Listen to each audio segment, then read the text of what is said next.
Good afternoon, everybody. We are going to learn the workshop of our first poem, Where the Mind is Without Fear. So, students, open your textbook and write down the answers in your textbook. Okay. Page number 2. Write down the warming up answers.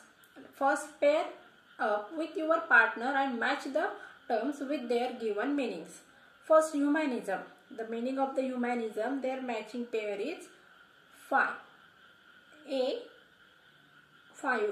First, write down. First, humanism means a rationalistic outlook towards humans rather than a divine or supernatural one. First answer E. Second, patriotism. Patriotism means the quality of being patriotic, vigorous support for everyone's country. Okay. Second answer is C. Third, internationalism. The third answer is D.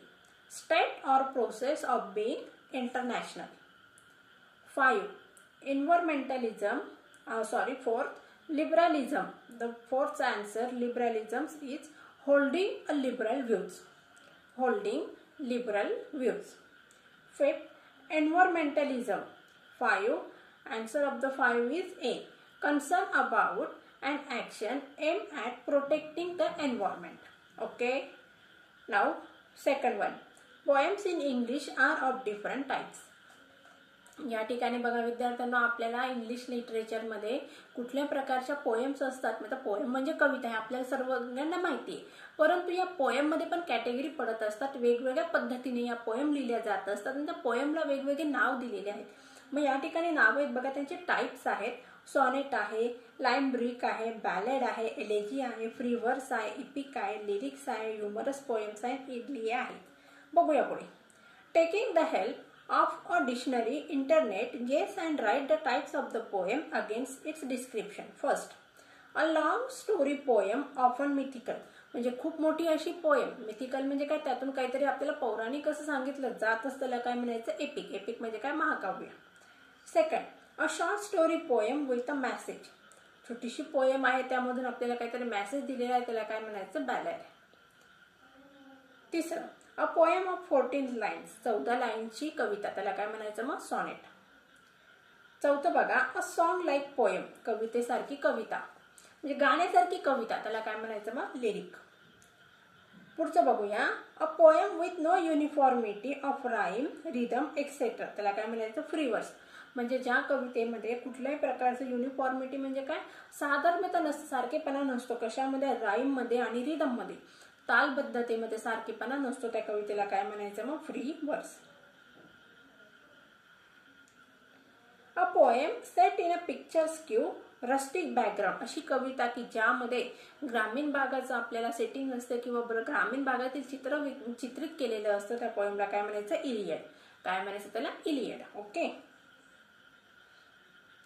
पुढचं बघूया, a sad poem lamenting death of a love one. दुःखद अशी कविता की ज्याच्यामध्ये एखाद्या व्यक्तीचं, प्रेमळ म्हणजे ज्याच्यावर आपण जीवापार प्रेम करतो, अशा व्यक्तीचं दुःख झालेलं आहे, मृत्यू झालेला आहे, अशी दुःखदपर कविता, त्याला काय म्हणायचं, मग elegy. Okay. A 5 line short funny poem with rhyme scheme AABBA. त्याला काय म्हणायचं, लाईम रिक. म्हणजे 5 लाईनची पोएम आहे, शॉर्ट अशी कविता आहे आणि त्याची राईम स्कीम काय असते, मग AABB आणि A. त्याला म्हणायचं लाईम रिक. शेवटचं बघा, a poem written just to create humour. विनोद निर्माण करण्यासाठी केलेली कविता, त्याला काय म्हणायचं, ह्युमरस पोएम. चला सगळ्यांनी पेज नंबर 4 काढा. पहिला प्रश्न आहे बघा त्यातला, in your notebook write down the lines from the poem as a proof for the following. पहिलं आहे बघा, ए. टागोर विशेष for a nation where the people are truthful. हे कुठल्या लाईनशी रिलेटेड आहे, मग लाईन नंबर 5. बी बघूया, the poet would like everyone to work hard to reach their goal and in the long run to reach perfection. Line number 6. The poet wishes 3 म्हणजे C. The poet wishes that everyone in his country holds his head high in dignity. Line number 1. पुढचं बघूया D. The poet dreams of a nation where knowledge should be free to all. Line number 2. The poem is a prayer. Last line. Second बघूया. Read the columns carefully and match the expressions with their meaning. पहिल्या column मधलं वाचते मी, त्याचे उत्तर तुम्हाला सांगणार आहे.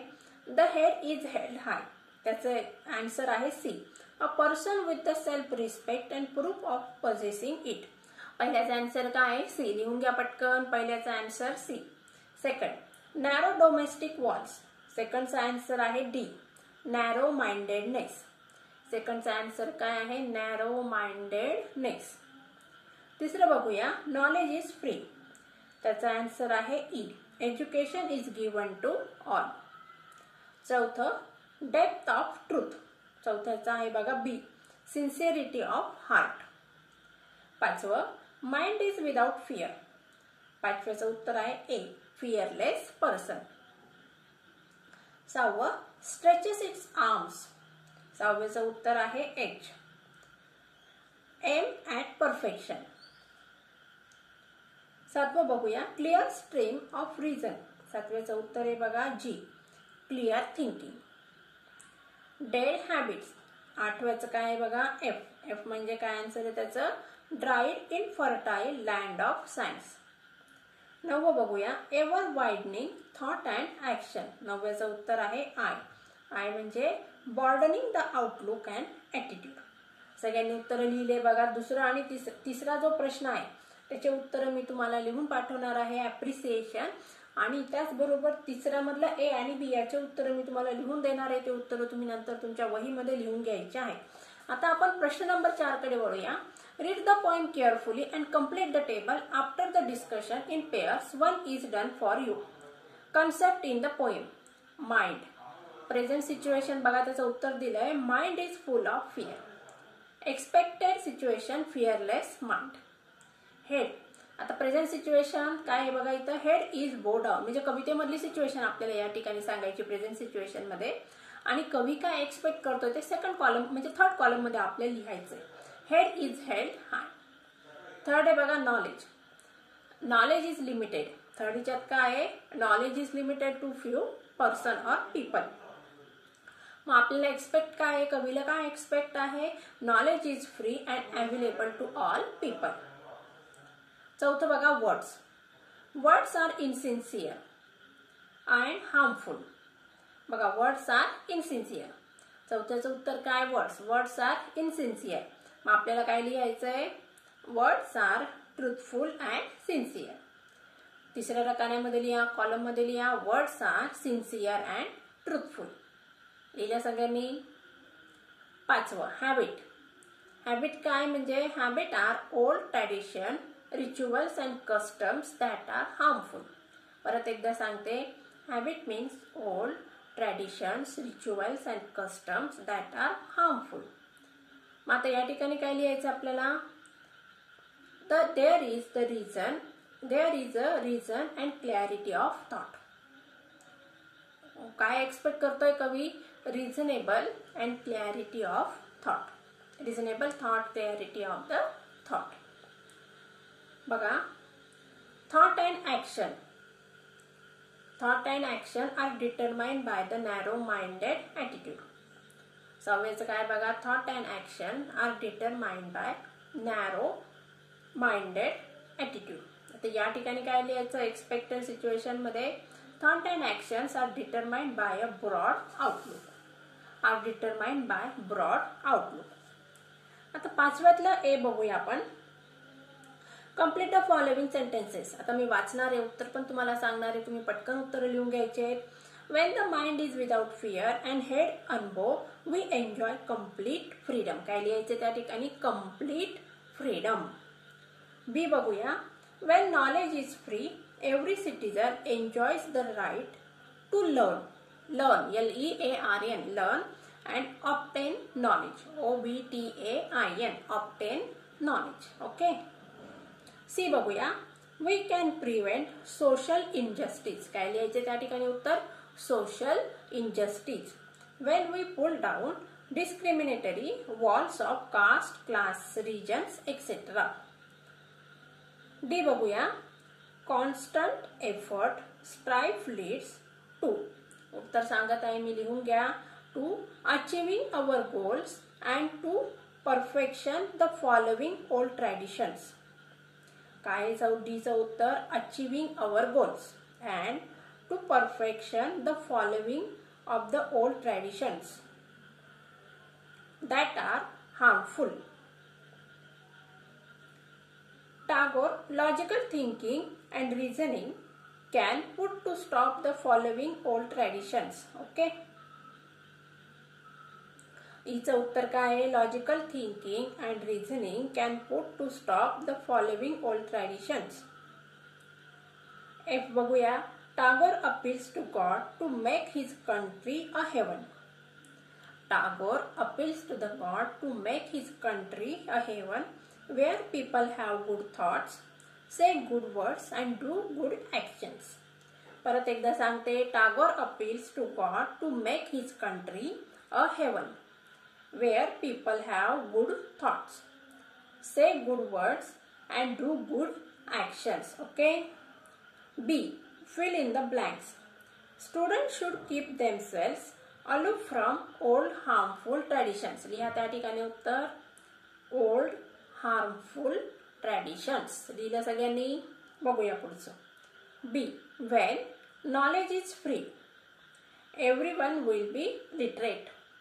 काय लिहायचं आहे? When knowledge is free everyone will be literate. C. It is a social duty of every student of modern world to uproot narrow mindedness. काय लिहायचं त्या ठिकाणी? Narrow mindedness. लिहिलं. Narrow mindedness. Students must develop broad outlook and attitudes. काय लिहायचं त्या ठिकाणी? Broad outlook and attitudes. In the worlds of sympathy students must have self respect. काय लिहायचं त्या ठिकाणी? Self respect. 6वा प्रश्न बघूया. Find out the examples of metaphor from the poem. लिहून घ्या त्याचे उत्तर. पहिली लाईन आहे बघा, त्यातली मी सांगते. Clear streams of reason. काय त्याचं उत्तर? पोएमची लाईन कोणती आहे? Clear streams of reason. मग त्या ठिकाणी काय लिहायचंय? Here reason has been compared to a clear stream. लिहा त्या ठिकाणी. Reason has been compared to the clear stream. Second example सांगते. लिहा. Dreary desert of dead habit. Dreary desert of dead habits. मग त्या ठिकाणी लिहायचं आपल्याला. Old habits have been compared to dreary dessert. उत्तर काय लिहायचंय? Old habits have been compared to dreary desert. सगळ्यांनी लिहिलं का? बघा विद्यार्थ्यांनो, पुढचा प्रश्न आहे 8वा. Read the poem. Write an appreciation of the poem in about 12 to 15 sentences with the help of the following points.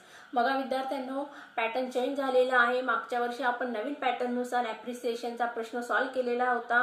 हा 5 मार्कांसाठी तुम्हाला विचारला गेलेला प्रश्न असणार आहे. आता बोर्डाच्या प्रश्नपत्रिकेत तुम्हाला फक्त 5 मार्क या प्रश्नांसाठी कॅरी करायचे आहेत. त्या ठिकाणी 5 पॉइंट आहेत. पहिला पॉइंट आहे टायटल, नंतर रायटर और पोएट और ऑथर. हा असं सेकंड पॉइंट आहे. नंतर तिसरा पॉइंट आहे थीम और सेंट्रल आयडिया. पुढचा मुद्दा आहे फिगर ऑफ स्पीच आणि नंतर आहे बघा राईम स्कीम. एवढे 5 पॉइंट तुम्हाला कव्हर करायचे आहेत. आणि विद्यार्थ्यांनो नीट लक्षात ठेवा, इंग्लिश मीडियमचं ॲप्रिसिएशन लिहित असताना आपल्याला पॅरेग्राफ फॉर्मॅटमध्ये ॲप्रिसिएशन लिहायचं आहे. म्हणजे ज्याप्रमाणे आपण एखाद्या प्रश्नाचं उत्तर लिहित असतो पॅसेजच्या स्वरूपात, त्याप्रमाणे आपल्याला हे पॅसेजच्या स्वरूपात उत्तर लिहायचं आहे. आता मी तुम्हाला येणाऱ्या पुढच्या लेक्चरमध्ये तुम्हाला ॲप्रिसिएशनच्या नोट्स आणि हे जे तिसरं प्रश्न नंबर बघा 3 आहे त्यातला ए आणि बी या 2 प्रश्नांची उत्तरे आणि ॲप्रिसिएशनच्या नोट्स फॉरवर्ड करणार आहे. त्या तुम्ही लिहून घ्यायच्या आहे. मला वाटतं तुम्हाला सगळ्यांना पोएम व्यवस्थित समजली असेल. तो आता सगळ्यांनी take care and good bye.